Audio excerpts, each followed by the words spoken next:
Bonjour Ilan et Chag Sameach. Bonjour, Chag Sameach.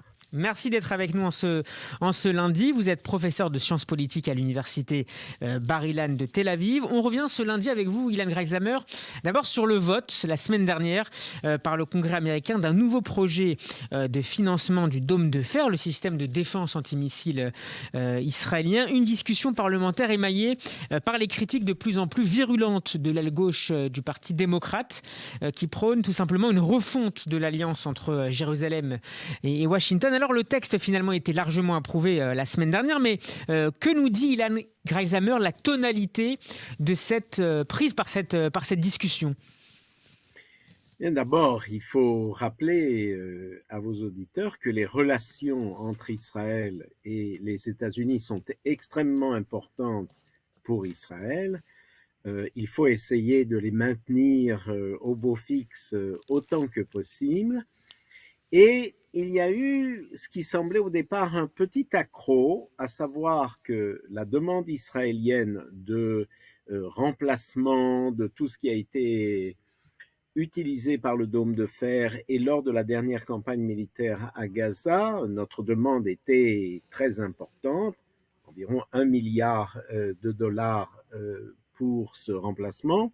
Eh bien, au début, ça a accroché parce que, effectivement, il y a maintenant au sein du Parti démocrate, le parti du président Biden, une aile qu'on pourrait qualifier d'extrême gauche, qui est assez hostile, voire très hostile à Israël, et qui a essayé, sinon d'empêcher, du moins de reporter ce vote finalement de soutien à Israël. Mais effectivement, 2 jours après, c'est l'ensemble du Congrès, républicains et démocrates confondus, qui ont voté massivement ce remplacement, donc cette aide très importante à Israël. Après des affrontements Mais verbaux assez intenses entre démocrates et républicains.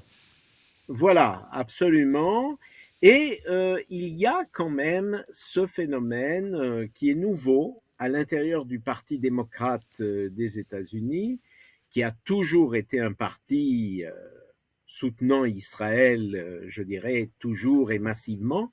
Il y a maintenant un groupe, un petit groupe de députés démocrates qui essayent d'empêcher, en quelque sorte, ou de nuire à ces relations entre les États-Unis et Israël. Il faut simplement bien regarder et suivre et observer, est-ce que cette aile d'extrême gauche s'agrandit, s'étend, gagne d'autres partisans, ou est-ce que ça reste vraiment, il y a 2 députés qui sont d'origine arabe, dont une palestinienne, il y Rachida a Madame Tlaib. Alessio-Cortez. Il faut voir ce que ça va donner. En tout cas, c'est un des risques pour Israël que le Parti démocrate américain commence, sinon à virer, du moins à être nettement plus critique d'Israël. En Israël, on incrimine surtout Benjamin Netanyahou de cela parce que Netanyahou s'est extrêmement lié au Parti républicain et à Donald Trump en particulier, en négligeant, il faut bien le dire, les liens avec le Parti démocrate. Or, beaucoup de gens déjà disaient à Netanyahou, attention, le Parti républicain ne sera pas toujours au pouvoir aux États-Unis, il faut maintenir les relations avec les 2 partis. Alors, ça a Donc été on lui a un reproché petit... finalement de fragiliser, Ilan Greizhammer, le soutien traditionnellement bipartisan accordé par Exactement. Washington. Exactement, et je pense que cette critique était justifiée. Quand on a besoin de relations aussi étroites avec les États-Unis, qui a là-bas 2 partis, eh bien, on essaye, c'est pas toujours facile, mais de garder de très bonnes relations avec les deux, parce qu'on ne sait pas ce que l'avenir nous réserve. Eh bien, Netanyahu ne l'a pas fait, il s'est vraiment, je dirais, collé au Parti républicain, et aujourd'hui, on en Et ce sent d'ailleurs peut-être. avant même Donald Trump, puisqu'on se souvient de la campagne Oui, de Mitt Romney face à non, Barack non Obama. seulement cela, mais je crois que très sincèrement, Netanyahou est d'accord avec le Parti républicain, tant sur le plan économique, social. Il s'identifie beaucoup aux valeurs du Parti républicain. Très bien, mais il faut penser que la roue tourne. On le voit maintenant avec l'Allemagne. C'est la même chose. Il y a deux grands partis en Allemagne, les chrétiens démocrates et les sociodémocrates. Il faut garder de très bonnes relations avec les deux parce qu'on ne sait pas finalement qui sera au pouvoir dans quelques mois, dans quelques années. Alors justement, Il vous me faut tendez être une extrêmement perche. prudent. Vous me tendez une perche, Ilan Gralzamer, pour nous rapprocher du vieux continent. Les Allemands élisaient hier donc le successeur d'Angela Merkel. Les sociaux-démocrates du SPD arrivent en tête, en tout cas selon les sondages provisoires dont nous disposons ce lundi après-midi. Mais la forme de la future coalition est encore très abstraite. Quel bilan faites-vous de ces années Angela concernant au minimum le volet de la relation israélo-allemande? Bon, il est certain que les années Angela Merkel ont été de très bonnes années dans les relations entre l'Allemagne et Israël. Il faut rappeler, mais tout le monde le sait, que l'Allemagne a une position quand même assez particulière parmi les autres pays de l'Union européenne en ce qui concerne les Juifs et Israël. Il y a ce poids de la Shoah, et bien que nous soyons en 2021, ce poids existe toujours. On attend des partis politiques allemands une attitude sensiblement différente de celle qu'on attend dans d'autres pays européens. Ils doivent faire preuve de plus de réserve à l'égard d'Israël, même s'ils critiquent Israël.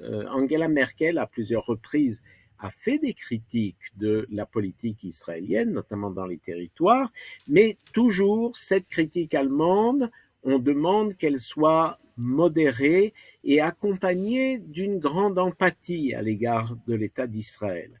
Je ne pense pas que ça changera considérablement si les sociodémocrates viennent au pouvoir, mais quand même, nous nous rappellerons Angela Merkel comme une femme non seulement de très grande envergure et qui a fait énormément pour l'Allemagne et pour l'Europe, mais qui a toujours manifesté sa sympathie à l'égard du peuple juif et à l'égard d'Israël.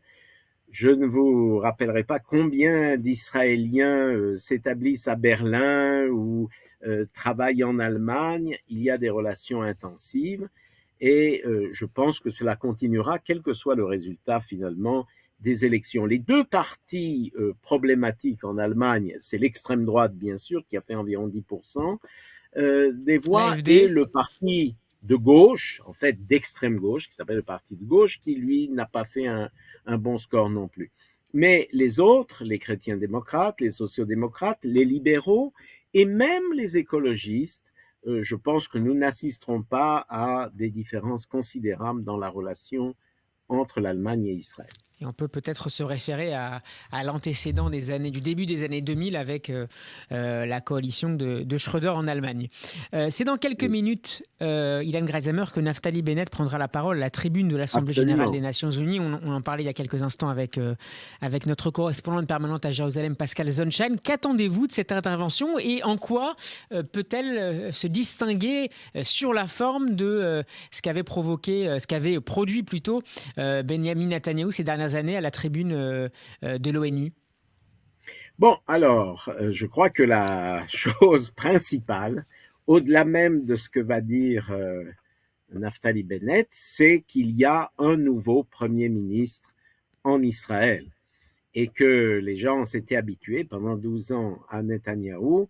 Eh bien maintenant, Naftali Bennett vient pour dire d'abord, je ne suis pas Netanyahou, je suis Naftali Bennett, le Premier ministre d'Israël, et maintenant c'est moi que vous devez suivre. Il va essayer, et ça on le sait déjà, de se distinguer de Netanyahou. Netanyahou était flamboyant, charismatique, il venait avec des croquis, avec des schémas, avec des bristoles. Il y avait beaucoup je dirais, de choses qui se passaient autour de lui, de rencontres, de cris, de critiques, de gens qui soutaient. Là, Naftali Bennett, je dirais qu'il n'a pas un grand charisme. Je ne dirais pas que c'est la grisaille, mais c'est quelqu'un qui parle posément, qui ne s'emballe pas, et donc je pense qu'il va manifesté ce style extrêmement différent de celui de Netanyahou. Sur le fond, les mêmes problèmes concernent Israël aujourd'hui que sous Netanyahou. C'est l'Iran et la possibilité que l'Iran atteigne l'arme nucléaire, c'est le Hamas à Gaza, c'est le Hezbollah au Liban. Les dangers sont toujours les mêmes. Mais encore une fois, c'est une différence de moyens d'expression et d'une certaine façon, il n'y aura pas de révélation comme avec Netanyahou sur, je ne sais pas, Et nos c'est gens une du bonne chose, Mossad. selon vous, Ilan Voilà. Greisamer? Comment, pardon? Est-ce que c'est une bonne chose ou est-ce que cette forme spectaculaire de certaines interventions de Bon, Netanyahou pour avait... moi, c'est une très bonne chose. Je pense que beaucoup d'Israéliens, qu'ils soient d'un côté ou de l'autre, ont besoin de ce calme et de cette tranquillité. Malheureusement, l'époque du Likoud et de Netanyahou a été caractérisée par beaucoup je dirais, d'agressions verbales. Vous savez qu'encore aujourd'hui, il y a des gens du Likoud qui traitent Bennett, le Premier ministre, en disant cet escroc de Ra'anana, des choses de ce genre. Non, je crois qu'on a soif d'un discours qui soit plus, comme on dit en hébreu, mamlarti, c'est-à-dire réservé, national, patriotique, mais sans s'enflammer outre mesure. On va terminer, Ilan Greisamer, avec le Corona, alors que les élèves reprendront le chemin de l'école après la fête de Shmini Atzeret et de Simchat Torah. Votre réaction à la décision gouvernementale de ne plus payer les salaires des maîtres qui ne veulent pas se faire vacciner, ni même se faire tester contre le coronavirus? Je dirais que d'un point de vue, disons, de la science politique, cette histoire de Corona nous confronte à un réel dilemme, puisque d'un côté, nous ne voulons pas qu'il y ait contamination, nous ne voulons pas que les enfants soient contaminés, qui contaminent leurs parents et leurs grands-parents, et je dirais que c'est notre objectif essentiel, la vie, la survie, la bonne santé. D'un autre côté, il y a la liberté d'opinion, qui est un des axiomes du système démocratique, et quelquefois, ils se rencontrent et se changent. Et là, c'est le cas, parce que est-ce qu'on laisse des maîtres, des instituteurs et des professeurs dans les écoles venir alors qu'ils ne sont pas vaccinés ou qui ne veulent pas se faire vacciner et risquer de contaminer les enfants, ou est-ce qu'on leur dit, OK, votre liberté d'expression et de pensée, c'est une chose, mais vous ne pouvez pas contaminer les autres. Or, le gouvernement israélien a tranché dans le sens de la liberté, dans le sens de la limitation de la liberté d'expression, puisque à partir de maintenant, les maîtres qui ne se sont pas fait vacciner et qui ne veulent pas faire le test, eh bien, ne pourront plus enseigner et ne vont plus recevoir leur salaire. Et cette question est assez intéressante parce qu'elle fait se confronter des valeurs de toute société démocratique, et la société israélienne, qu'on le veuille ou non, est une société démocratique dans laquelle ces valeurs de survie d'un côté et de liberté d'expression de l'autre sont extrêmement importantes. Et donc, nous sommes au cœur même de cette controverse autour de la démocratie. Confrontation de valeurs entre liberté individuelle et peut-être aussi liberté collective de se protéger. D'ailleurs, bon, ce n'est pas un problème spécifique à Israël, vous l'avez en France et dans toute société démocratique. À un moment donné, il faut choisir.